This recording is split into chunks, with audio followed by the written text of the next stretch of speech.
ever vlog, papunta tayo ngayon sa M Grand Spa. So, isa siyang bagong bukas na wellness center dito sa Asiana City. Kaka-open niya lang noong February 15, 2025. So, nasa soft opening pa lang siya at naka-promo pa siya ngayon for only 669 pesos. Pero pag nag-grand opening daw sila, magiging 159 entrance. So, tara, samahan niyo ako. Explore natin kung ano yung meron dito sa wellness center na to and anong difference din doon sa isang spa parlor na alam natin na sikat na sikat dito sa Manila. So, tara, let's go. Samahan niyo ako. Ayan, guys. So, dito na tayo sa M Grand Spa. So, nabili namin pumunta ng medyo late kasi syempre para wala masyadong tao, para hindi crowded. Syempre, inisip namin baka crowded siya. So, ayan. So, pagpasok niyo dito, guys, ayan. So, diretso kayo dun sa check-in counter nila. So, kung first time nyo, ayan, may mag-explain sa inyo kung sa regulations, sa inclusions ng tickets. And then, after i-explain sa inyo, proceed kayo dun sa check-in counter nila para dun sa wrist tag. So, ayan. Bigyan kayo ng wrist tag, and then, kailangan nyo mag-change ng footwear. Hindi allowed yung ibang footwear, yung footwear lang nila. So, after that, diretso na kayo. Pagkabihis nyo, ako diretso na ako sa 6th floor, pagkatapos ng bihis. So, dito sa 6th floor, dito nyo makikita yung kanilang pigeon houses, rest areas. So, nandito siya lahat. Nandito rin sa 6th floor located yung kanilang movie theater. Nandito rin yung amusement center. Nandito rin yung kanilang experience, yung indoor experience. So, nandito rin siya sa 6th floor. So, yan yung mga tinatawag nila ng pigeon houses. So, pwede dyan mag-rest, pwede dyan mag-stay. Kasi, you can stay here na total of 12 hours. So, syempre, dun sa 12 hours yan, pinag-aatin, mapapagod. So, pwede kayo mag-stay dun sa kanilang pigeon houses for free. Kasi kasama yun dun sa binayaran nyo na entrance or yung ticket inclusions dun sa ticket din. So, yan. Hindi kayo magiging crowded dyan kasi ang dami, sobrang dami niyang mga no rooms. Sobrang dami niyang mga pwede kayo mag-rest. Okay? So, eto naman, nandito pa rin siya sa 6th floor. So, parang loop style. So, nandito naman yung kanilang amusement. So, if you have kids na gusto nyong isama or hindi pwedeng maiwan sa house, so, pwede nyo silang isama dito kasi meron dito mga amusement center na hindi sila maboboard. Ayun nga lang, guys, reminder, dito sa amusement nila, hindi po free ang token. So, you just have to purchase yung token nila. So, ayan siya. So, the usual na nakikita natin sa mga amusement centers. So, ayan. Merong mga for kids and then pwede rin kayong mag-karaoke. So, kung gusto nyong kumanta, ayan, meron din sila dito. So, the usual normal na amusement center na nakikita natin dun sa mga mall. So, ayan siya. So, kung may mga teenagers or may kids kayong kasama, goods na goods yan dito. Pwede silang isama habang nagre-relax kayo at nagpapamassage. Ayan. So, again lang guys hindi po free ang token.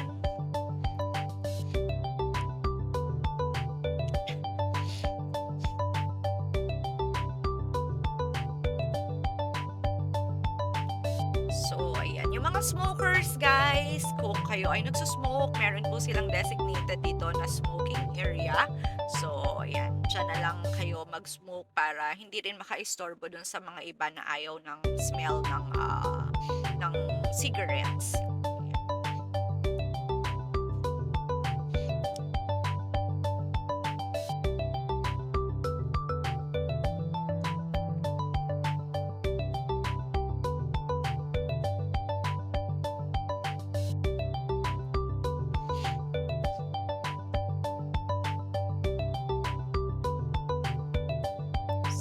So, kung group kayo guys, pwede kayo dito kasi marami silang mga areas dito na pwede kayong magstay.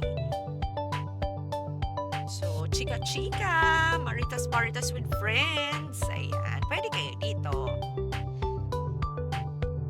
So, reminder lang guys ha, kung meron kayong extra snacks na gustong bilhin dun sa parang Korean snack nila, ayun, paid yun. So,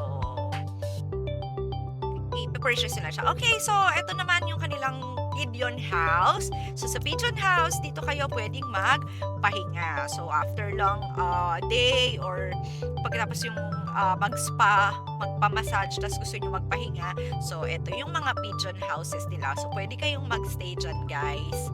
So, ayan. Single rooms lang siya, ha. So, medyo masikip siya kung magdadalawa kayo dyan ng, kung magdadalawa kayo. So, for one person lang siya. Pero meron din sila dun sa next floor. Meron sila dun for two. Ayan. So, inside, meron na lang tablet. May kasama na rin wifi. So, yung tablet nila, free to use yan. Tapos, wifi nila is free din. Hindi lang ganun kabilis yung wifi para dun sa mga laptops. Pero, okay naman siya. Hindi lang siya advisable kung kayo ay mag-work from home. Tapos, nandito kayo sa loob. Pero, dyan sa kanilang tablet, malakas naman yung internet nila. May saksakan din, guys. So, may outlet sila dyan. May USB outlet. So, ito naman yung kanilang snack area. So, reminder lang, guys, ha. Yung mga food dito is binibili po. So, hindi siya kasama dun. Hindi siya included dun sa mga free. So, bibilihin nyo yung mga nandito. So, extra siya. Extra snack siya. So, if you want to buy here, ayun, kailangan nyo po siyang bayaran. Okay. So, the usual na mga pagkain ng mga Korean. So, yan yung mga nandyan sa kanila. Snack bar. And, of course, the ice creams. And, yung mga noodles ng mga Koreans. So, ayun. Mostly noodles dun sa snack nila. So, hindi kasi ako mahilig sa noodles, kaya hindi ko siya trinay. And then, if you have kiddos, guys, ayan. Ito naman yung area na free sa kanila. Ayan, sorry na, nahulog kasi ako. So, nadulas ako, so medyo ingat na lang.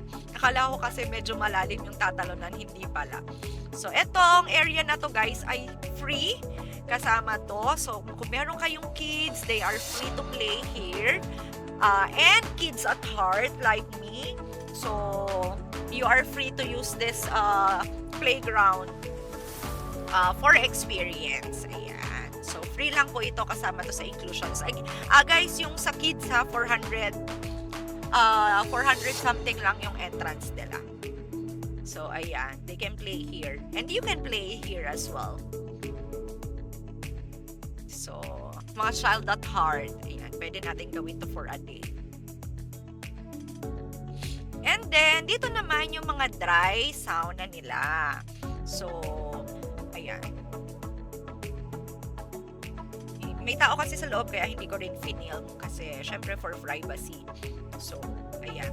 And then, so that's their dry sauna. And then, they have here books, library that you can read.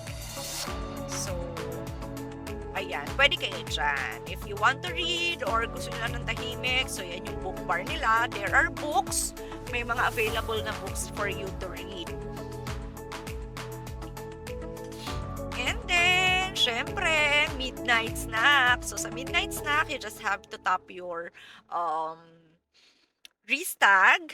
And then, guys, libre ito once na between 11 p.m. to 6 a.m. or 7 a.m. kayo na nandito. Free ang midnight snack at saka ang breakfast. So, ayan, free yung midnight snack. Guys, maniwala kayo sa akin when I say this is an authentic Chinese cuisine. Sobrang sarap talaga ng food nila, na authentic na Chinese cuisine siya. So, in fairness dun sa food, nagustuhan ko yung food nila kasi talagang alam mo na authentic siya. Kasi ako medyo mahilig na din talaga ako sa mga Chinese cuisines. So, ayan, ang sarap nung Chinese cuisine nila. So yan, libre yan guys ha. Kung midnight kayo magpupunta, libre yan. Pero kung lunch at saka dinner, may bayad po. 1,500 po ang rate nila for lunch and 1,500 also for dinner. So, pero yung snack, midnight snack and breakfast, it's all free. And it's buffet, so eat all you can. Tapos ito yung nakakatuwa sa kanila guys. Itong akala ko decor lang siya sa table. Syempre, trinay lang natin siya. Yun pala, toothpick siya. So, ayan. Just have to press and then, toothpick siya guys. So, good morning. So, dahil nga nagstay ako ng midnight, so inabot na ako ng umaga. Nagpahinga muna ako kasi antok na din talaga ako kasi nagsick leave lang ako guys. So, ayan. Morning na. So, papunta na tayo sa free breakfast. Alam mo yung kakakain mo lang nag-midnight tapos kakain ka na ulit ng breakfast. Ayan. So, yan yung pigeon house nila. So, dyan ako nag-rest hanggang morning. Ayan. So, breakfast nila guys. Free pa rin. So, may pastries and then, ayan, yung mga Chinese cuisines nila.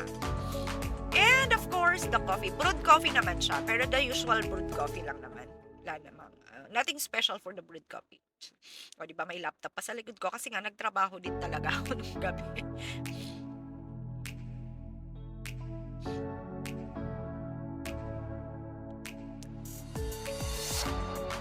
So, check-out time. Check-out guys ay 7 a.m. ba? Parang 7 a.m. kasi around 7 na din naman ako nandito. So, ayan. Wait for my review! So, ayun guys. So, this is the honest and unbiased review of M Grand Spa Shana soft opening experience. So, okay, before we start, just a quick disclaimer. The views and opinions expressed in this vlog are all raw and based solely on my personal experience. All contents provided is for informational and entertainment purposes only. So, any opinions shared are my own and should not be interpreted as a reflection of the views of any larger entity.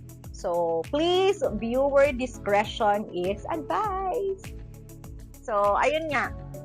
So, recently, I visited the newly opened M Grand Spa in Asiana City, Parañaque, and let me tell you guys, it's definitely an experience. So, they're currently on soft opening and the entrance fee is $669 for adults and $499 for kids. So, these rates are valid until further notice. So, once they go on grand opening, so regular rates will be 1,500 for adults and 750 for the kids. So, ayun. So, ano ba yung mga inclusions? So, for that entrance fee, you'll be getting bathing and healthy steaming, free toiletries, bath towels, and super comfortable bathrobes. So, kasama din doon yung hall rest, Korean style steaming, kids playground is also included, the pigeon house, and the Phoenix Nest house. So, kasama din siya doon. Free movie theater, kasama din siya. May smoking room for the smokers. Free wifi, hindi lang ganun kabilis, pero merong wifi. 12-hour stay. So, kung kayo ay pupunta, merong free midnight snack and breakfast. So, access to their indoor golf experience amusement center. Yun, medyo may fee doon. So, yung golf, parang around 600 per hour siya. And then, lunch and dinner buffet is not included and it costs 1,500 per head. So, ayun, hindi siya free. So, yung massage area naman, yung massage services nila are not included in the entrance fee. So, rate starts from 888 for 30 minutes up to 2,500 for a full experience of body massage. It's around 1 hour and 30 minutes. So also, their jacuzzi and heated pool are located on the third floor locker area. So hindi pwede yung camera doon. So I wasn't able to film there, pero I'll use the official photos from M Grand Spa for reference. So all credits go to them. So ayun, we're not doing this for the hype or content, kaya sunod tayo doon sa rules ng bawat establishments na pupuntahan natin. So, ano bang honest thoughts natin dito sa M Grand Spa experience na to? So, to wrap it up, yes, this place is really worth the visit, especially now na naka-promo pa sila. But, however, I wouldn't recommend it for those on a tight budget. Realistically, mag-spend kayo ng around 1,500 to 3,000 per head pag naging regular na yung rate nila. Actually, hanggang 4,500 kung i-avail niyo yung massage and yung lunch or dinner. So, if you're someone who values comfort, high-tech amenities, world-class facilities, this is a great option habang sila ay promo plan. Tapos, yung authentic Chinese cuisine, grabe, legit, delicious talaga, sobra. Yung mga Chinese foods nila, sulit. So, yeah, that's my honest, personal and unbiased review of M Grand Spa in Asiana City. So, lagay ko kung saan yung address. So, as a regular citizen, this is my real experience, not sponsored, not paid. So, I hope it helps you decide if this is worth checking out. So, don't forget to like, comment, and subscribe if you want more honest reviews like this. And if you've been to M Grand Spa, let me know your thoughts down in the comments. So see you on the next one. Bye, guys.